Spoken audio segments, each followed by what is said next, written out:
Hey folks, welcome to the Evercast podcast. We're a bunch of Evermore nerds that like to talk all things Evermore. We are not officially affiliated with the park, but we sure love spending our time there.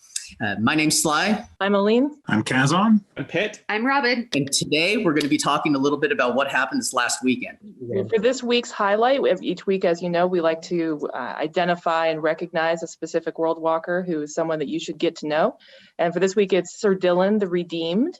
He has had other names in the past. You should ask him about them. He's working on his Shield Knight level with the Knights of Evermore. He is a really good person to talk to for overall history of what's been going on in Evermore since 2018. He's been around a while, and he used to be known as the Highwayman. Ask him about that too. You can usually find Dylan, well, frankly, everywhere, but he sometimes has an eye patch, sometimes has a cane, always has a very knowing and mysterious air. Check him out and find more details on Facebook this week. Thank you. All right, so to begin with, we're going to talk about some of the bigger plot events and then our experiences that we've had in park with our characters. One of the big events we'd like to talk about, we're going to shoot it over to Kazan. He's got some details about Dryner. Well, Dryner came back in town on Saturday, and he throughout the whole night, he's like, I got to go talk to the Coven tonight. And I'm like, all right. And I went and talked to Coolin about like, hey, Dryner needs to talk to the Coven. Do you have any idea about what he needs to talk to you guys about? She's like, I don't know, but since you're my Shield Knight, I need you to find out. And I kept on talking to Dryner. I decided to join the Rangers tent that night because I have to do it for my Knights Guild. And I kept on trying to figure out what was going on, and he kept on dancing the subject. And then right about 9 o'clock, he's like, hey, I'm going to go talk to him. You should come with me. And it was a very intimate moment between him and Coolin. And he's like, Coolin, I need to come clean. I need to apologize for the Rangers' part in stealing Restgiver. And he explained that it was all for his Rangers, that he would do anything for his Rangers. It was to save Ganarin from his contract that he made. And he apologized, and that he's looking back that he should have done it a different way, but they are owning up to it. So far, the Bards have come in and asked for forgiveness, and now the Rangers. Now we're just waiting on the Blackhearts. Good to know. Thank you for that update.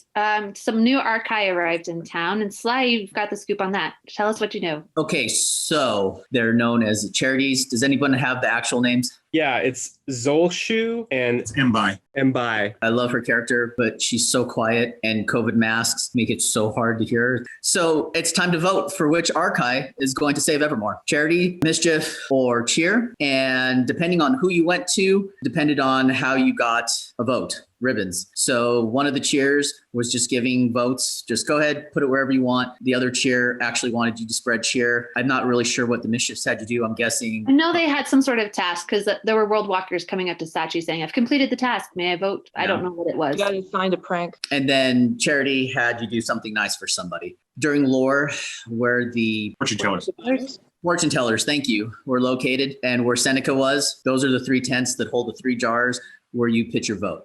I think you were able to earn more than 1 vote. I hope. Yes, you can, because I have 2 sitting in my pocket right now to cast. Good. And they did have an archery tournament where they chose champions for each archai, and the winner got 5 votes. Good. Or so you can cut your ribbon. I actually did not do that. Thank you very much. And for those who were wondering, so I was given 1 ribbon that was like this long. And then I was given a ribbon that was like this long. And I was like, well, no, okay. So I did not. Thank you, Sly. The prank war is still happening between the Coven and the Blackhearts. And there was a really fun prank the Coven did on the Blackhearts where they switched Francis and Titus's bodies, which was absolutely hilarious. Did many of you guys get to see that? That was amazing. It was so good. It's funny because I didn't know about the prank when I first walked into the hovel. I was going to go talk to Titus about Pitt's smuggling thing. And I could see the end of the line of people. I was looking down at Titus and his face was completely different. And I was like, what is he talking about? Because he is like, there's something up about him. And the line to talk to him was too long. So I was like, all right, I'll talk to Francis. I've got some issues to clear up with her. And went over to talk to her and said, okay, Francis, I have a question. And she said, I'm Titus. right? I'm Titus in Francis's body. And the mannerisms were so well done. They both did such a good job playing it. And Francis in Titus's body was so disgusted with how dirty she was and was just like, oh, this is so unbearable. And Titus in Francis's body is like, these shoes are ridiculous. Her clothes are ridiculous. Why would she do this? So it was very, very fun. And they had to try several different things to try to break the spell. They had Blackhearts going and getting information from the coven. They kept having misfires, so they weren't able to switch back to their proper bodies for quite some time. So that was very fun. Very, very well done by the acting team. Were you there when they finally got put back together? No! So cool. I was sitting there watching and just having a ball watching those two. Titus was like, Francis, how much do you drink? She's like, don't you destroy my liver. That's right. I heard about that through the grapevine. And it was so funny. And then Coolin comes up. She's like, all you guys have to do is see eye to eye and come to work together. And it took them another like 5 minutes after she told them, like, okay, this is what you got to do. And they're like, and they finally actually got to see eye to eye. And then the jolt that they did when they got back to in their correct bodies. The acting team, those two actors are amazing. It was so much fun, and they did it at such a good job. I loved it. That was definitely one of the highlights of the night for me. Speaking of Francis, we'll just fit in right here that Marzie is trying to reach out and contact Henry, but she doesn't want to violate her contract with Lucius. And so she's asking Francis to review her contract and see if there's anything she can do to still reach out to Henry without violating things. She wants to make sure Henry is happy and doing well. And so there are efforts in Park to find out how she can see that or divine it through a magic user. Francis's price for this service is 10,000, and Jimmy has agreed to put 1,000 gold towards that. But there's going to need to be significant efforts to get more money or be able to make some other arrangement with Francis that Marzie can do an exchange of services or something. All right, let's see. Pitt, tell us about your smuggling adventures. Yes. Okay. Some background. You can check out Lore Recap Part 2, I believe, to find out the story behind this. But I got my name in the Knight's Ledger through kind of a prank. But the problem was that it wasn't Pitt Plum in the ledger. It was Brillin the Scourge because I was in disguise. So Winnie and I have been working out this smuggling task I have to do as part of my ranking up in the Pirates Guild. In a previous week, Winnie and someone else, I don't think I can reveal their name yet, stole the Knight's Ledger and wrote my name in over Brillin the Scourge so that I could be official. Well, the Knights found out about it. There was a Knights meeting where Thaddeus confronted me about it. He asked me if I knew anything about it. And the only thing I was thinking was, what do I have to say in character to still have my smuggling task happen in a half an hour from now? And so I did something I don't normally do. I blatantly lied to him and told him I had no idea what he was talking about. So he demoted me. I am now no longer a rank 4. I'm still in the Knights Guild though, so that's kind of nice. But anyway, the idea behind this task was between the hours of 8:30 and 9:30, I needed to keep Winnie's Book of Secrets in transit around the park without the Knights getting a hold of it or knowing where it is. And also the Rangers were involved as well. I believe they just needed to know where it was. The Rangers weren't trying to stop Pitt. They were just trying to get the information of where it was at so that there would be a haha moment between the Rangers and the Pirates. It was going to be like a you owe us one for not snitching on you kind of thing, but it wasn't actually to stop you.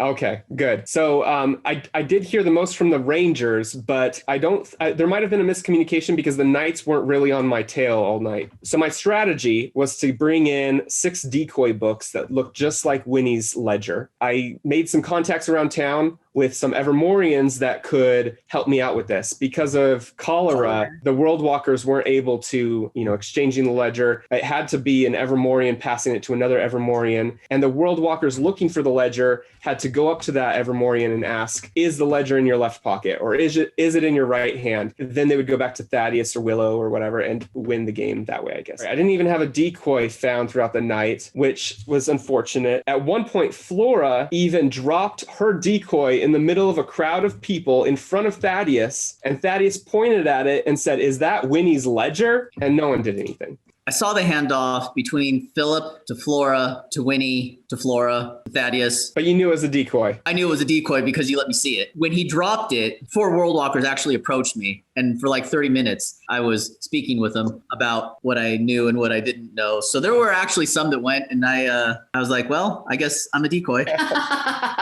Yeah, you were kind of helping me out, and I appreciate that. It was a lot of fun. And then the Rangers, I actually went and talked to Willow. I was like, Willow, so if your goal is not to get Pitt caught, you might want to rephrase how you have the Rangers go about asking. Yeah, so I was in the middle of this Knights meeting when some first-time World Walkers came up to me and said, we're looking for Winnie's ledger. They just blatantly asked me for it. To their defense, they had no idea like what this whole quest was about. But I had people coming up to me all night asking me like, we heard you stole the Rangers ledger, or we heard you stole the Knights ledger. Something to note that will come into play later in this conversation. I had world walkers that I trusted, mostly the pirate captains and a few other people, following each decoy so that the Evermorian who had the decoy would know who they could pass it to. And I had about 10 Evermorians just passing these decoys back and forth all night, including the archai, Philip, Marzie, Titus, which we'll talk about in a minute, Robin. But I actually asked Sochi last because... We're surprised you involved Sochi.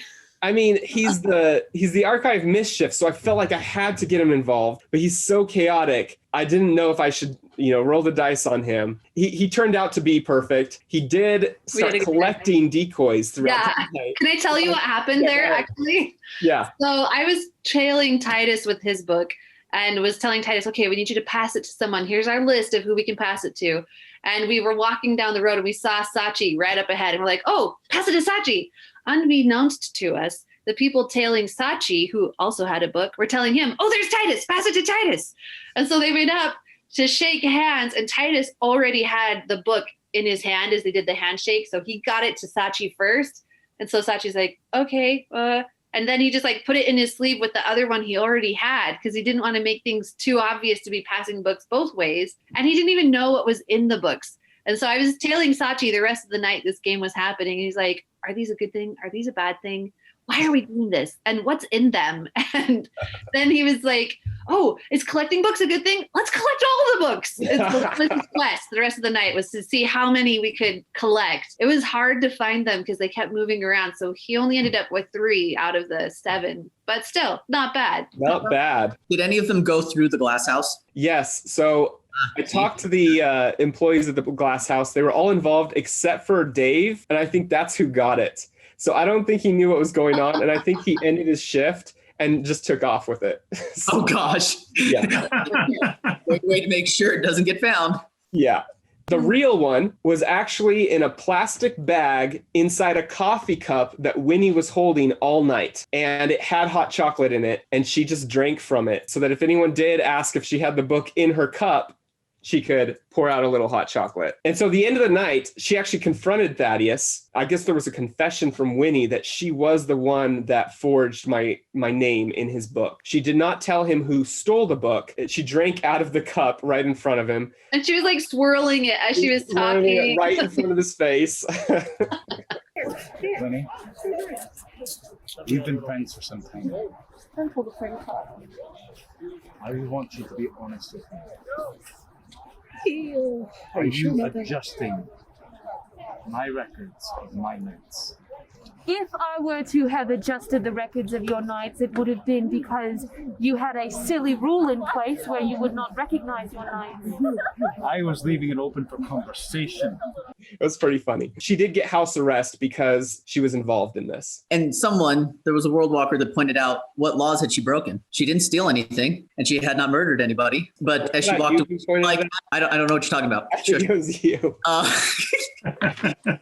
And as she walks away, she tells the world walker, like, I will do house arrest out of deference to Thaddeus. It was like, you want a vacation, don't you? This was all for fun anyway. Some major story did develop out of this smuggling event. One of the pirates that was helping me out was Leah. She has been secretly ranking up in the Black Hearts, gaining their trust. And when she was following one of the decoys to Titus, they had a conversation where he admitted to hurting Sykes and being dressed as an acolyte during the heist of Restgiver, which is something that the pirates have been trying to acquire for a long time. Well, most of us. Right, Robin? Oh, I already had that information and it was secret. And as far as I knew, I was the only one with that information. So then when they came running up to you at the end of the reveal and they were like, he confessed everything. And they went to Winnie, I was like, no. No. Why would he tell them that? Like, oh my gosh. So I ran back over there and was like, Titus, you know that stuff you told me that you made me promise not to tell anybody? You told 2 women about it and they're telling Winnie right now and Winnie's on her way. And he was like, oh man, they were Blackhearts. They were in the ledger and everything. Yeah. It seems totally legit. Oh man. And here's the best part. At the end of the night, as they're walking out of the park, Titus confronts her and he says, I've killed people for less than what you did, but I'm going to keep your punishment slow. I mean, Titus, he's intense. When she walked out of park, she was just ecstatic that her life had been threatened. There's telling everyone, Titus threatened to kill me. And you know what? It is exciting because that is immersion. There are consequences to betraying people who trusted you. And I love that. I'm concerned, like, for those of you who don't know, if you're a new listener, Titus is like one of my favorite characters in Park and it's really hard to get his trust. So I am livid at these characters in Park. Outside of Park, it doesn't matter. We're great friends. Whatever. Inside Park, oh man, it's going to be so much harder to get Titus's trust now for new people. Like, I'm so mad at that story. Robin, what about your trust with the pirates? You've known this information this whole time. I've never said the pirates are like my end all be all. Everybody knows I'm not a typical pirate. There's no reason that is where my allegiance always is. I go with whatever I feel like is more right. I don't think any pirate has actually asked the Rangers about this. And if they have. So the Rangers, you guys have known this for a long time? Are you kidding? You're kidding. No, I'm not. They were part of it. It's okay, Robin. It's okay. It's okay. I guess you guys are so good at keeping information that I didn't know you had any. Oh, please. Don't make me laugh. But anyways, yes, you probably could have gone to the bards and asked about it too. I didn't care about the plot itself. I cared about how Titus was doing. So that's where my motive was. Okay, so to the actor of Titus, I want you to know that I love Titus, but I want him gone because I want my brother back. Come Aurora. I want my wolf brother. So please do and say what you need to get Titus written off. No. Anyway, so somebody, I don't remember who it was, but a world walker went and found Sochi. It actually might have been Leah. I can't remember.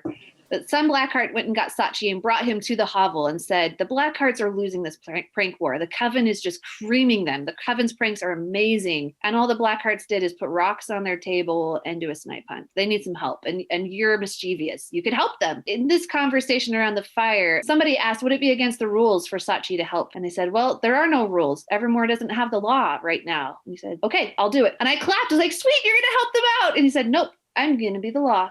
We're like, oh no, that's a horrible idea. It's like the first rule is as the law of Evermore, and he just starts spouting ridiculous rules and laws that he's making. And we're like, this is bad. This is no. And he's like, thank you. I accept this position. I'm like, nobody voted for you to do this. You just said you were going to do it. So then somebody ran off to get Cheer. And they're like, Cheer, you've got to come help with this. Sachi's going to be the law. And nobody wants him to be the law. This is a peek into what's to come if he gets voted. Yes. He's crazy. He's silly. He's a really fun character to be around. I absolutely love the character, but you don't want him in charge of anything because he's just crazy. And so Cheer was trying to talk some sense into him. It was an interesting conversation where Cheer was like, I help people be happy. And Sachi's like, well, mischievousness helps people be happy. So I'm both, right? And then they were like, no, basically mischievousness is a tool of Cheer. So anyway, really funny. I'm interested to know how that started playing out. Did you see anything like that Saturday, Aline? Well, nothing about the particular thing about Sochi being the law, but I did see something with Coolin and Francis at the Blackheart fires involving truth serum. And I did not actually see it until it started happening, so I don't know the backstory, but Coolin came up to the fires and drank a draft of truth serum. Actually, apparently you sort of anointed on your lips like lip gloss. And then Francis started asking questions, it was like a baseline for a lie detector test, right? So, what is your name? Who is your favorite Coven member? A couple other things there. And then the gist of Francis's question seemed to be, what evidence did Coolin have about the Blackheart's alleged involvement in the theft of Restgiver? So she asked a couple questions there. What evidence do you have? And start out broad and narrowing in like any good cross-examiner. Well done on that point, Francis. And got Coolin to admit that the evidence that she had was just what World Walkers had told her. Some of the other events that we've talked about may have been happening simultaneously, I'm not sure.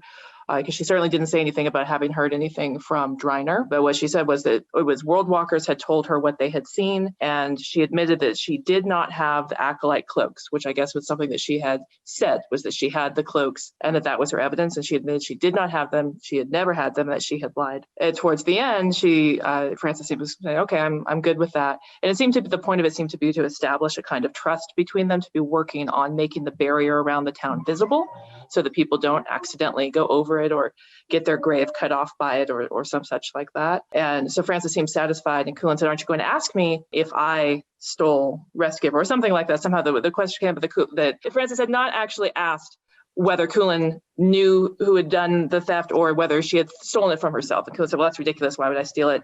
And she said, well, why don't you ask me? And Francis said, no, I don't think I will, which was interesting. Coolin then turned to the rest of us around the fire and said, fine, I'll just tell you. And I'm under truth serum, so you know that it's true, that I did not steal Rest Giver. So I don't know that anyone had actually thought that. When I asked Francis who she thought stole Rest Giver, when she said she didn't, she said that she thought Coolin staged it herself. So maybe that's why. I see. So that's where that came from. Okay.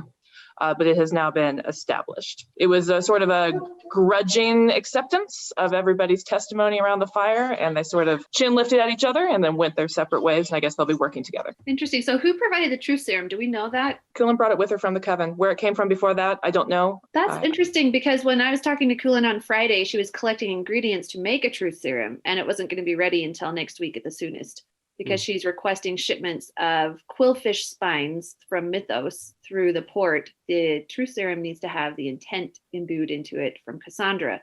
This may be something to cut out, but I just want to tell you guys. So Titus had asked me to do a distraction or diversion at the Coven at 7:30. I had decided I wasn't going to do it because I was with my son that night and we just were focusing more on his things. But evidently, so a world walker reached out to me. He sent me a text. He said, just so you know, Leon ratted you out to Coolin, and Coolin knew you were going to be trying to distract her. And the funny thing is that looked like the lamest distraction then, because I was actually talking to Coolin at 7:30, asking her questions about this shipment. And Leon had come up and was like, it's 7:30, and it wiggled his eyebrows. And I was like, oh, do you have an initiation to do or something, And I was like, okay, I'll let you go. Bye. And then to find out later that they're expecting me to create a scene, they must think I'm the lamest pirate ever. I kind of play both sides on the prank war because I'm not personally involved. I like Coolin a lot and I like Titus a lot. And I'm like, whatever you guys want for help, I'll smuggle it, because as a pirate, you'd be kind of neutral and just go with whoever is importing goods. So Coolin's requesting wrapping paper for this upcoming weekend for part of their prank. I can't wait to see what that is. Leon, you've got some information on Cassandra's latest dream, right? Yeah, I just wanted to update everyone on that. You'll remember that she had a dream about a sort of a rolling darkness coming towards town. The one that she told me about on Saturday was that she was on a boat in the middle of the sea, out of sight of land, didn't recognize where she was. And she saw a storm coming, and her ship was broadside to the storm. So the storm was coming towards her starboard side. So she wanted to turn the ship into the storm to be able to ride it out. But she looked and there was no rudder. And then she said she wanted to either take down the sail or raise the sail. I'm obviously not a sailor, but she wanted to do something involving a sail. And she looked at the mast and there was no sail. So then she was panicking a bit. And then she noticed that on the port side, there were 3 oars, and only on the port side. One was gold, one was green, and one was red. And she went to move towards them to pick one, and that's when she woke up. There's some similarities there with her prior dream, darkness coming, storm coming. I think from what you were saying earlier about how the voting is for the different archai, it sounds like they have different tents that are green, gold, and red. So it sounds like this may be a reference to the choice that the town has to make. Their ribbons are actually those colors. Also, I heard a really interesting theory from one of the world walkers right outside the gate when we left Friday. She goes by Mischief in Park. Her theory is that the reason why the guilds are not getting along is because there are so many votes for the Mischief archai. That may be a trigger for the plot. You may want to be mindful of that, because there are a lot of new world walkers who just fall in love with the Mischief archai because they're so fun. They're just a riot. And so they're like, sure, I'll vote for you. And they're not really understanding that it has implications for the rest of the town and for the overarching story. So that might be something to network with regular world walkers to try to campaign for charity or cheer or something, or Okay. get more ribbons. Myra election. Not that I was looking or anything, but I think the Mischiefs actually have the fewest votes, at least Saturday night. It depends on how they're doing it. If they're actually going to count each string or versus how full the jar is, because there's two different types of string. One is very floofy and one is just like a ribbon. I was just going to say, among us 5, who do you think we should choose? Cheer. I haven't met the charities yet. My vote is definitely not the Mischiefs. That's all I know so far. And the things I've seen from cheer, I've gotten to see Titus every time I've been in park, and he's very diplomatic. He works on like trying to bring people together and solve problems. I've really liked his mannerisms with the different guild issues. And so he has this diplomacy that I don't think the others have. So I lean towards that. The thing that Evermore has always done is charity. I mean, Robin, JJ, and everybody else who tried to save Titus, Osmandius, how many times have we had people that should have gone to the gallows that were saved? Evermore seems to, on its own, lean towards charity. That's why, personally, I think charity, because it's already, if our intent needs to align with theirs when it's time to do whatever big magic has to happen, I think Evermore is already charitable just from past experiences. So it'll be interesting to see, because I think ultimately it's the charities and the cheers that are really being looked at by people who go a lot. That's what the voting looked like. Whereas the Mischiefs were folks that may or may not have been there for the first time. That was very philosophic of you, Sly. I don't know what you're talking about. I agree with Sly, because that's my whole theory about this. It's whoever we choose, it will probably be the spirit of Evermore as a whole.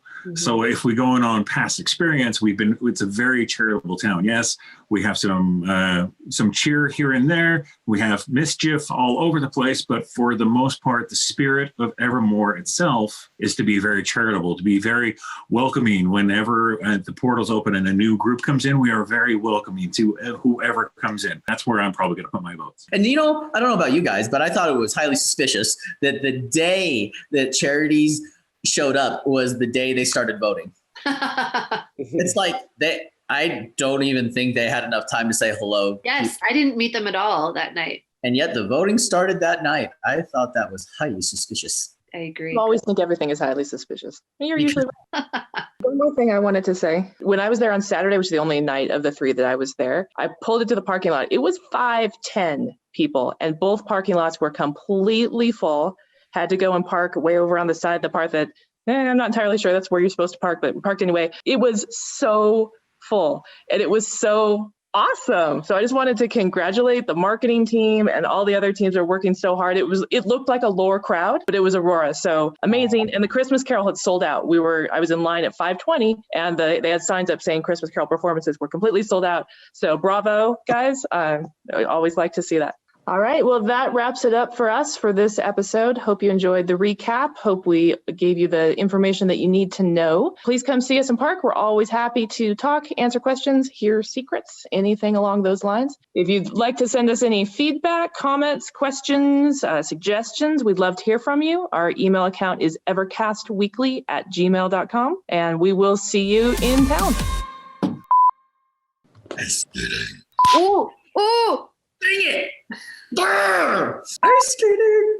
evermoreweekly@gmail.com. No. It's not Evermore Weekly. If you had told me that. of course I wasn't going to tell you in the moment. You wouldn't give it to me. Sly, don't even. Robin, do you realize that if you hadn't convinced Titus to join my smuggling event, he wouldn't have been unveiled? Oh. It's your fault. Oh. I'm not going to betray my guild like you. And I found Sly some pajamas.